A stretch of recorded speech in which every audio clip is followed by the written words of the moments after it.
Yo, what is going on, guys? Miguel here. So today we're coming at you with a video on some of the cons that you may face when door knocking for real estate leads as a real estate agent. And yes, while I am primarily focused on the real estate side of things, you can also gather some insight from this if you're just doing door-to-door sales, because this kind of goes towards just being a door-to-door sales rep to begin with, right? It all kind of pools into the same category, right?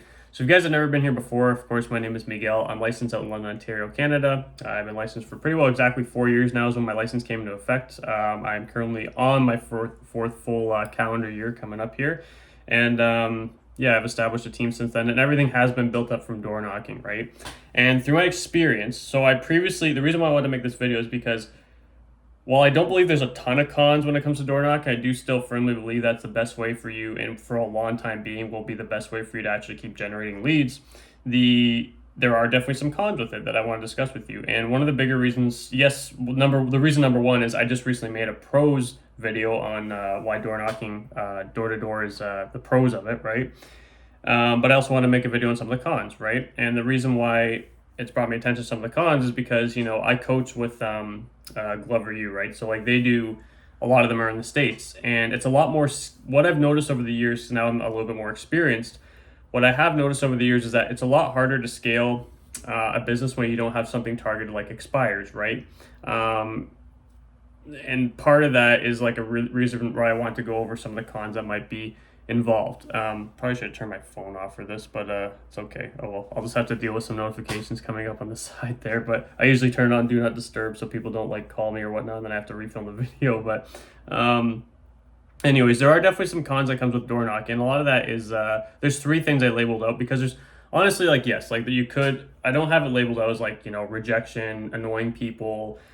You could get like attacked by a dog, something like that. Like this all like has like that's all part of just being in sales and just day-to-day life. Like I didn't really want to include that, right? That's all pretty obvious. I wanted to kind of dive into stuff that I've experienced through my own experience journey door knock, because yes, I've knocked on tens of thousands of doors, and I've built my entire business over the last 4 years just simply from door knocking, right? The other thing I want to mention too is that whatever method you are doing, as long as you're just talking to people, it works. Some have a slower return, obviously. Like, again, if you can call expired, you should be on that. Like, there is no way in heck, like, if you're an agent licensed in the US and you're not calling expireds, like, you have a problem. Like, I'm looking right at you. You have a problem if you're not, like, I'm sorry, but if you're not dialing expireds, at least, as part of your lead generation, you have to be, because that's what'll just fill your pipeline. What I've noticed through my experience is, again, coaching over you, is that they can scale it a lot more through their contacts and how many people they're going to set appointments with. This is why a lot of realtors in the States can just go out and sell 100 homes in a year. For us, it's a little bit different. It's a lot harder for us to scale because when you're door knocking, that's going to go into the first point, is that it's a long game, right? So when you go door to door, maybe back then I was never part of the really hot market. Like the only time I was ever licensed in real estate is when the market shifted, right? When rates initially went up, it was a crazy time in 2022, right? So basically, maybe like when it was hotter, like a hotter time when you could entice people through price point and upsize, and there's a lot of benefits to moving back then, right? Especially if you had a lot of built up equity. There's probably a lot of times where you could actually sell someone on the idea of just selling their home because of the dollar amount, right? So door to door was probably going to get you a lot more immediate success. Nowadays, and through my experience, and it still just goes this way anyways, is that door knocking is really the long game, right?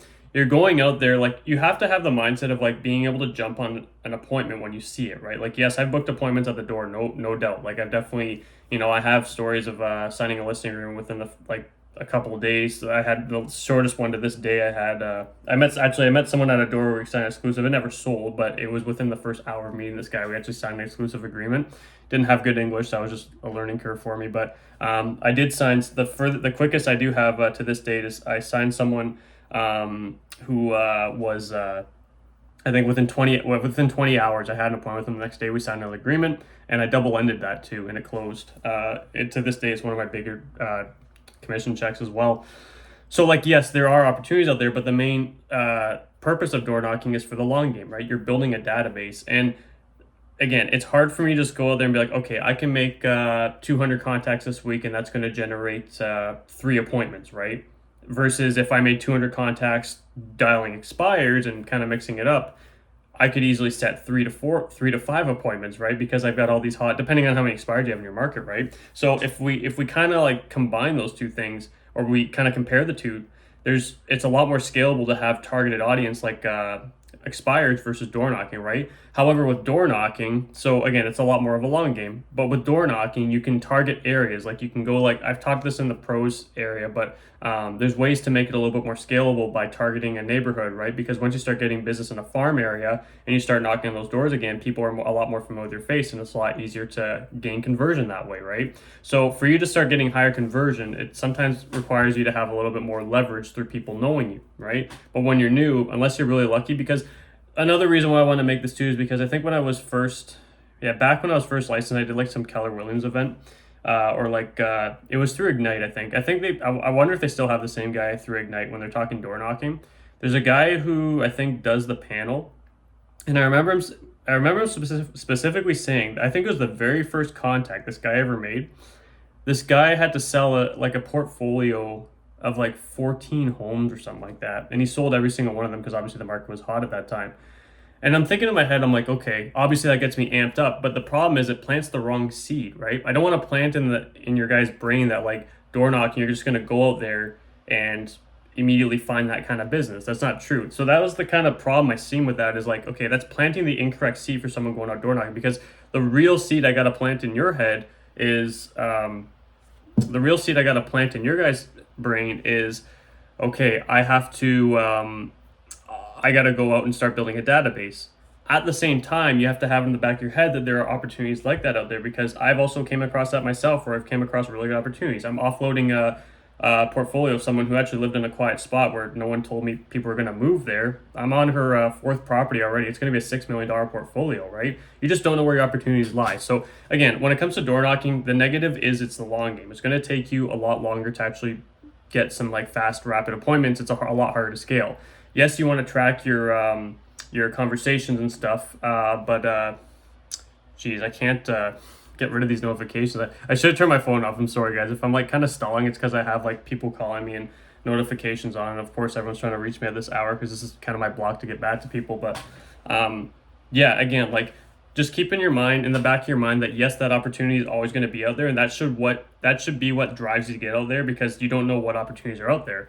At the same time, you have to understand that going into door knocking, you are in it for the long game, right? And if you have that on the front of your mind that it's a long game, you're going to be able to get more opportunities into your database, right? As opposed to just being like, oh, you don't have to sell right now? Okay, I'll see you later, right?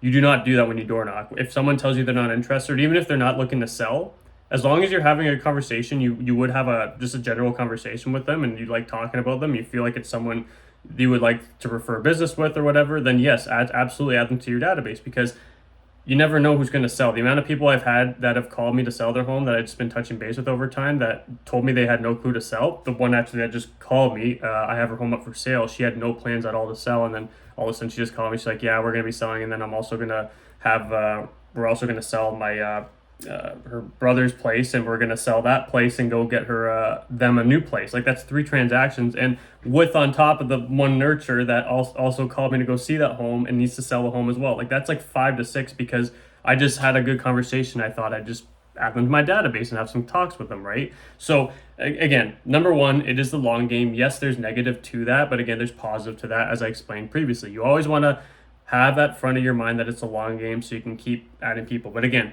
that is a negative, because it's not like I can just start out in real estate and be like, yeah, I sold 50 homes in my standard, it's 50 homes the first year. I've watched some videos of some realtors like Asher Black, that guy's a machine, by the way, saying people on his team had to sell minimum like 50 a year. Like, if I sell 50 homes, like not leases, if I sell 50 homes in my market, I'm like the top 3 agents in my city, right? Because our sales volume is so high, and we have good commissions too, right? So like there's a bit of an offset there, right? Because if I sell 50 homes, guess what? I'm going to have about $40 million sales volume, no problem, with my average sales price, right? That's the difference. So I just want you guys to understand that. There is, again, if you're in the state, I still highly encourage you guys to do this, but again, you should have, if you have access to hotter leads like expires, you should be dialing those as well. But again, always some good. So that's the main con, and that's kind of why I stayed on that a while, and I want to over explain. But the second thing is it's very time consuming, right? So to give you an example, right, especially in the winter, like it is very time consuming in the winter.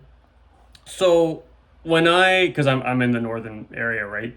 So, give you an example. Today I have an appointment at 2. So I have an appointment to go see someone at 2. 2 to 3 is my block, right? I don't want to be there any longer than an hour. But between that, it's going to be just because I have stuff I got to do before that, like servicing and get some stuff done, and I have to have my team meeting. I'm not going to be able to start door knocking until at least 3 p.m., right?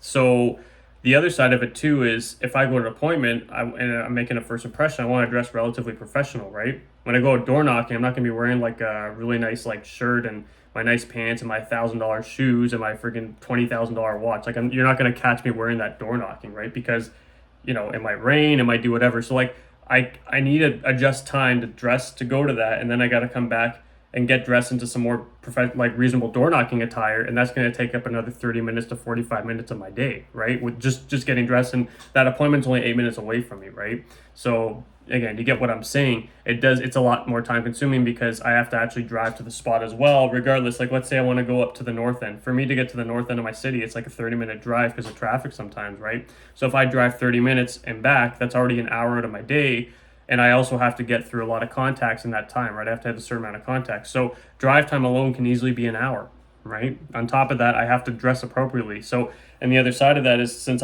it's winter time, right? Like if it's not winter right now, but when it is winter time, the challenge I'm going to face is I have to get my thermals on and stuff. I'm not going to go to a listing appointment with my thermals. So if I have an appointment later in the day, I have to block for time to do that, like about 3 to 4 hours in the day to do that in the afternoon, which as someone who's a busy realtor, like I got a lot of business going on, that can be tough to get 3 to 4 hours of lead gen in when I'm still trying to build my business. So to do that, I have to go get my thermals on. I have to go out, get to wherever I need to door knocking, go back, get my thermals off, get dressed, like in my nice shirt and stuff, then go back out to the appointment. Like it's very time consuming, right? So door knocking on average is going to take anywhere between 45 minutes to an extra hour on top of your lead gen, right?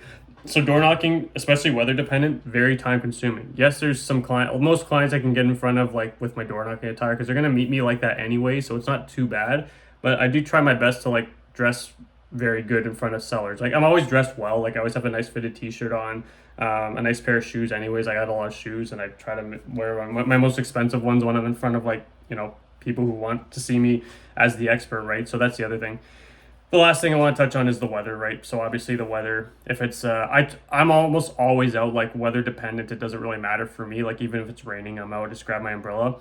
The only times I won't go out if it's like, not safe. Like let's say it's I've been out in pretty heavy snowstorms, but like let's say it's like really snowing, it's really not safe for me to drive around, then I'm not going to bother. If it's way too cold, like if it's like past minus 20 Celsius, I don't know what that is in Fahrenheit, but it's probably close to zero. I'm probably not going to go on that either. I want to at least be like conscious when I'm door knocking right now, like, oh my gosh, it's freezing. So yeah, weather is pretty dependent, right? So if it's thunderstorming, like it's like dangerous out there, I'm not going to go out. So there's the way I've looked at it every year, there's about 2 to 3 days every month that I can't actually get out door knocking because of the weather, right? So not a huge con, but again, it's weather dependent sometimes. So those are the three main ones. I know it was a little bit of a longer topic, and I really kind of drilled down the first one as being the long game, but that is the number one con, is like it is a long game, right? It's not like, because it always makes me a little bit like irritated when I see, when I watch Jeff Glover on the stage going like, the base standard if you want to sell 100 homes is 30 contacts here. Well, where do they get that from? They get that from a mix of calling expired, for sale by owners, and then some circle dialing, right? But usually all their stuff is around expireds and for sale by owners. We have some for sale by owners, and yes, we obviously have expireds in our market, but it's not really, it's kind of frowned upon to even like try to go around them, right? Because I've had my broker, because obviously door knocking, I'll get calls from, or I'll knock into expireds, or I'll run into expireds just naturally all the time.